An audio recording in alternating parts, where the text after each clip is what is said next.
بوئے گل نالائے دل دودے چراغ محفل،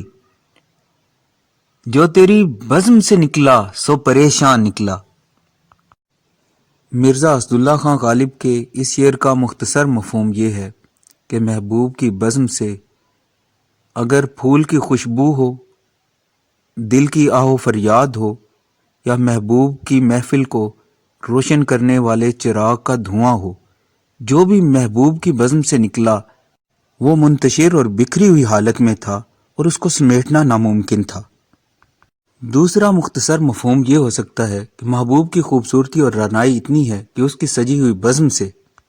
پھول کی خوشبو، دل کی آہ و فریاد اور چراغ کا دھواں، کوئی بھی اس کو چھوڑنا نہیں چاہتا اور سجی ہوئی بزم میں ہی رہنا چاہتا ہے۔